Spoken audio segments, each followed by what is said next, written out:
గౌరవ ముఖ్యమంత్రి ఒక్క నిమిషం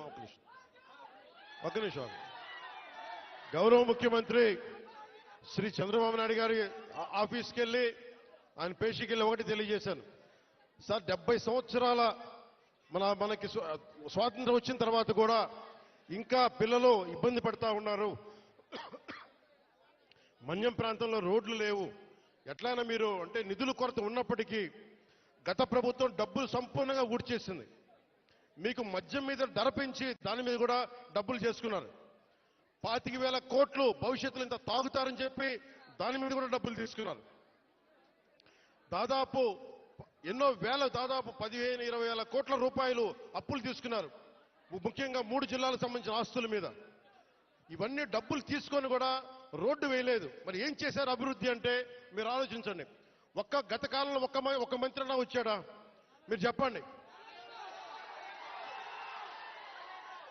ఈ రోజున నేను అధికారం రాకముందు ప్రజల్లో ఉన్నాను. అధికారం వచ్చిన తర్వాత కూడా నేను మీకోసమే పనిచేస్తాను. ఇక్కడున్న యువతకి నేను ఇదే మీకు మాటిస్తున్నాను. ఈ రోజున మన సాలూరు నుంచి నేను ఒకటే మాటిస్తున్నాను. నేను మన మన్యం ప్రాంతాలు యువతకి ఉపాధులు కల్పించేలాగా టూరిజం వైపు కానీ చాలా మంది ఇక్కడికి మీకు ఉపాధి అవకాశాలు కల్పించేలా నేను ఇక్కడున్న స్థానిక రాజకీయ నాయకులు, అన్ని పార్టీల రాజకీయ నాయకులతో పాటు మన గిరిజన వర్గ పెద్దలతోటి అందరితో మాట్లాడి ఒక బలమైన పరిష్కార మార్గం తీసుకుంటాం. అందుకే నేను ప్రతి 2 నెలలకు ఒకసారి 3 రోజుల పర్యటన పెట్టుకుంటాను మన జిల్లాలో.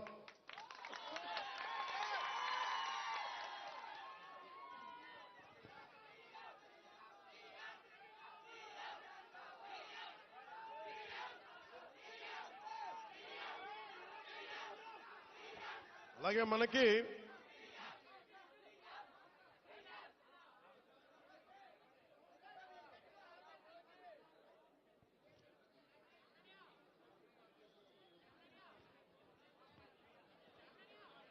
ముఖ్యమంత్రి గారికి ఒకటే చెప్పాను. దాదాపు 4,000 గిరిజన తాండాలకి రోడ్లు కావాలి. పంచాయతీలు క్రమంగా చూసుకుంటే 400 పంచాయతీలు కానీ గ్రామాలను మట్టుకు దాదాపు 4,000 తాండాలు ఉన్నాయి. 20 మంది నివసించేవి, 40 మంది నివసించేవి. ప్రతి ఒక్కరికి రోడ్డు వేయడానికి కష్టసాధ్యం కనుక ముందు మనం 3 విడతల చొప్పున అనుకున్నాం. ముఖ్యమంత్రి గారు నా దృష్టికి తీసుకొచ్చింది, ప్రధానమంత్రి గారి దృష్టికి మేము తీసుకెళ్లబోయేది. ఎక్కువ మంది కనుక మీరు తొందరగా రోడ్లు రావాలి అంటే 20 మంది ఒక చోట కాకుండా కనీసం 200 మంది 300 మంది ఒక చోట మీరు అందరూ ఉండగలిగితే రోడ్లు వెంటనే వచ్చేస్తాయి. కాబట్టి సమస్య ఏమవుతుందంటే జనాభా తక్కువ అవడం వల్ల డబ్బులు కేంద్ర ప్రభుత్వం నుంచి వచ్చేయి మనం అన్ని మిగిల్చుకొని ఈరోజు చేస్తున్నాం. ఈ రోజున మనం నరేగా మీరు ఇలా అరిచి మీ అభివృద్ధి మర్చిపోతున్నారు. మీరు అరిచి సినిమాలు సరదా నిజంగా మనస్ఫూర్తి చెప్తున్నా, మీకు సినిమాలకి రావాలన్న రోడ్లు ఉండాలి కదా.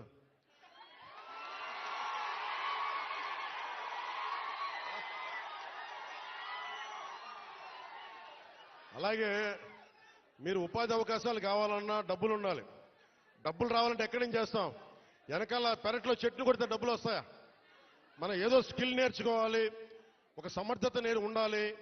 దానికోసం మనం సంపూర్ణమైన ప్రయత్నం చేస్తా ఉన్నాం. నేను మీకు ఈరోజు మాటిస్తున్నా, నేను 2017లో చెప్పినప్పుడు మాట ఇచ్చాం, వెనక్కి వెళ్ళాం, నిలబడ్డాం. అలాగే ఈ రోజున ఇంకో మాట ఇస్తున్నాం. గౌరవ ముఖ్యమంత్రి నారా చంద్రబాబు నాయుడు గారి తరపు నుంచి కానీ, కూటమి ప్రభుత్వం తరపు నుంచి కానీ, మన మంత్రివర్గ సహచరులు కానీ, ఎమ్మెల్యేల తరపు నుంచి నేను ఒకటే మాటిస్తున్నా. ఇక్కడికి ఈరోజు వచ్చి రోడ్ల కోసమే రాలేదు నేను.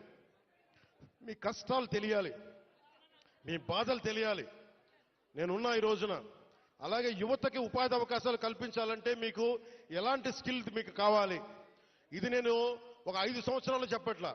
వచ్చే సంవత్సరం లోపే మీకు ఏమి చేస్తే ఇక్కడ బాగుంటుందో అనేది నేను 3 పర్యాయాలు